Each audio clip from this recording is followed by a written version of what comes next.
ঘোড়া ঘাস খায়া আলে ভাগে দাদা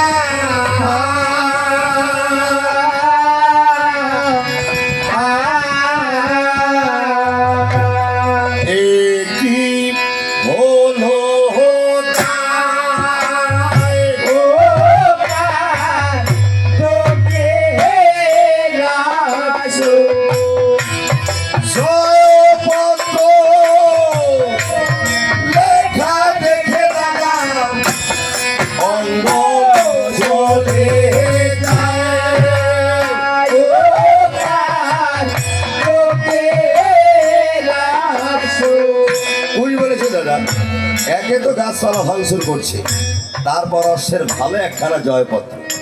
দাদা তুমি আমায় আদেশ করো, অশ্বের ভাল থেকে জয়পত্রখানা এনে আমি পড়ে শোনাতে চাই। তখন বলেছে যাও।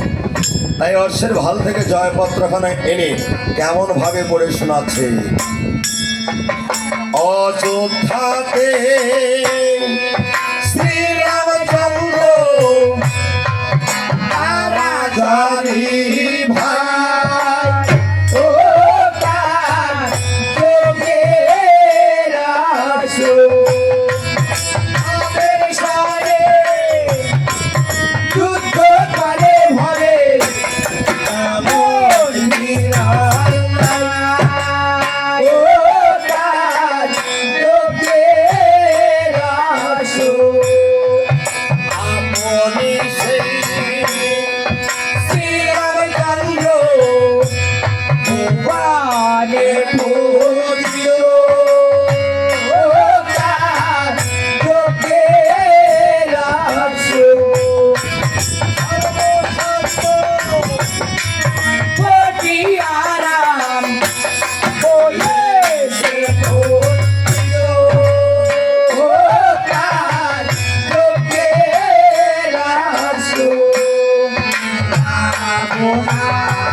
দাদা এই অশ্বকে বন্ধন করতেই হবে।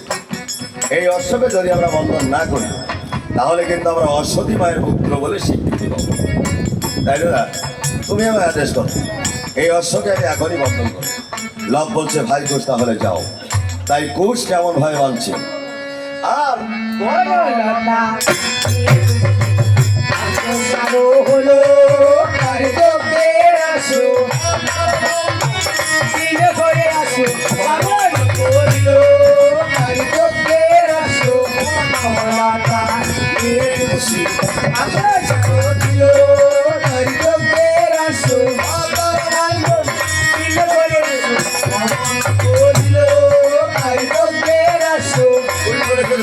আমি বারবার বন্ধন করছি কিন্তু কোনোভাবেই অশ্ব বন্ধন মানছে না, ছিন্ন করে চলে যাচ্ছে। এখন কি করি?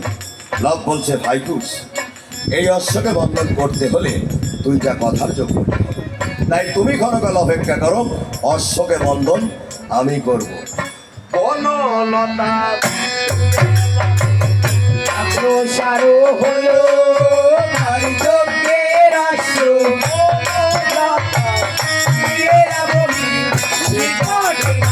ভালো আর যোগ্যে আসো আসবো কোথায় বানাই পাবো ভালো আর যোগ্যে আসো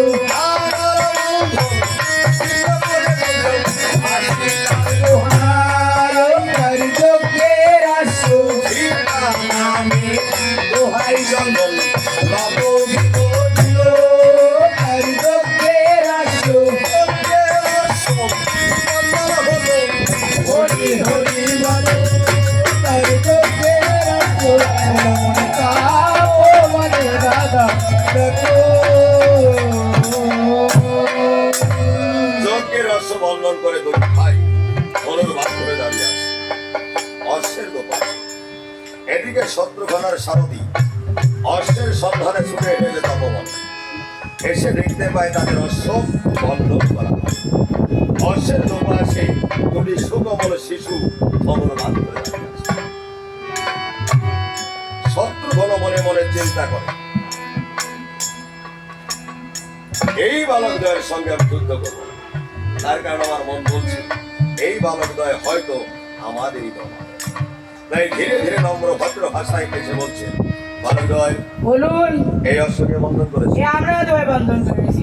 আচ্ছা বলো তো তোমাদের নাম কি? লবকুশ। লবকুশ? হ্যাঁ। লবকুশ, এই অশ্ব দিয়ে তোমরা কি করবে? এ খেলাধুলা করবো। খেলাধুলা করবে? হ্যাঁ। বালকদ্বয় এই অশ্ব খেলাধুলার অশ্ব না। তাহলে এই অশ্ব অযোধ্যা ভবনের শ্রীরামচন্দ্রের যজ্ঞের অশ্ব। হোক না কেন শ্রীরামচন্দ্রের যজ্ঞ, তাতে আমাদের কাছে। হোক না কেন শ্রীরামচন্দ্রের যজ্ঞের অশ্ব, তাতে তোমাদের কি? হ্যাঁ। বালকদ্বয় অশ্ব ছেড়ে দাও। সে কি বলছে? তবে কি? অশ্বলি জলে যুদ্ধ করবো। যুদ্ধ? হ্যাঁ। আমার সঙ্গে যুদ্ধ করতে চাও? আমার ক্ষমতার কথা জানো? আপনার ক্ষমতা শুনে যদি ভয় হয়, অশ্ব ছেড়ে দেবার ভয় নাহলে যুদ্ধ করতে হবে। তাহলে শোনো আমার ক্ষমতার কথা। বলে। আমি এক অমানে বলেছিলাম লবণ দত্ত।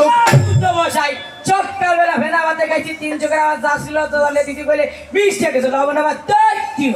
বালকদ্বয় হ্যাঁ। তোমরা যে লবণের কথা বলছো, আমি ওই লবণকে বধ করি। হবে। আমি বধ করেছিলাম দত্ত লবণ। শুনুন মশাই, লবণ দেখে লবণ কখনো ধরতে না। তাই ডাইডত্তর কথাকে আমাদের দুই ভাইয়ের সাথে কোনো কাম হবে না। এই অসুবিধার পরিষ্কার বাংলা কথা দুটো আরেকটি কথা। কোন কথা? অসুবিধা মায়ের পুত্র অস্বীকার করে। সাবধান আমার সরল বড় কথা। শত্রুঘ্ন মনে মনে চিন্তা করে, এই বালকদ্বয়ের সত্য পরিচয় আমার জানতেই হবে।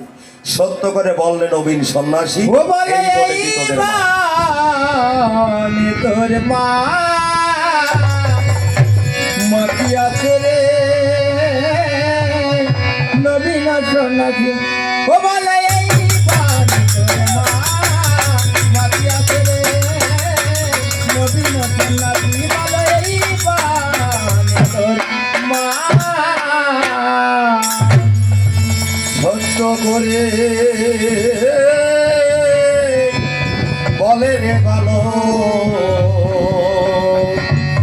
যে রে পরিচয় ভালো এই বাণী তোর মা।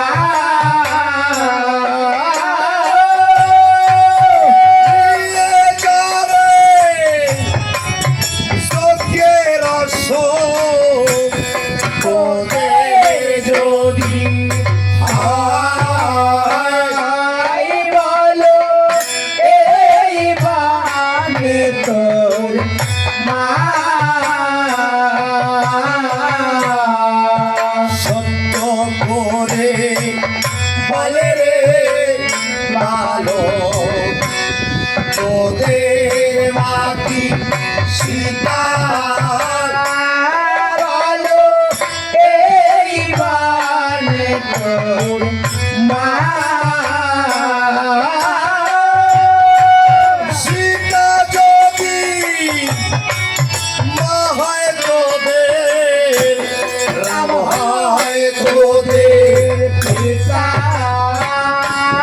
বলো এই বাণী তোর মা। শত্রুঘ্ন বলছে, সীতা যদি তোমাদের মাতা হয়, তাহলে রাম তোমাদের অবশ্যই পিতা। তখন কুল বলেছে, মহাশয় এসেছে যুদ্ধ করতে, এখানে যুদ্ধ করা এসে ওই নাম ধারণ করা প্রয়োজন। এই অশ্বনীতে হলে পরিষ্কার বাংলা কথা যুদ্ধ দিতে পারেন যদি আপনি স্বীকার করেন যে আপনার মা অসৎ। এই কথা এই পার্থিব জগতেও কোনো সন্তান কারো কাছে বলবে না যে আমার মা অসৎ।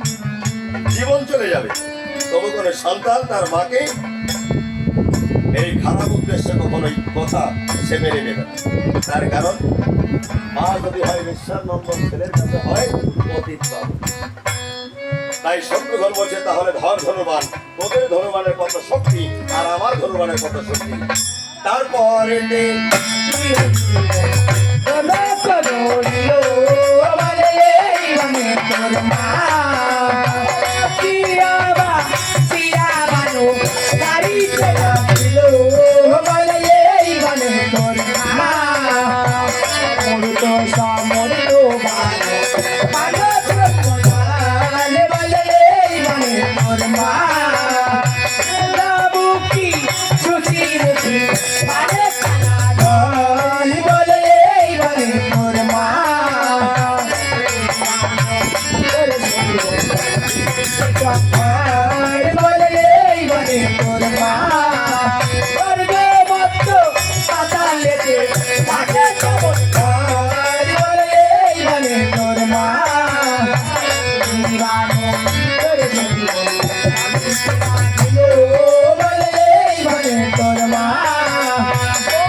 Hare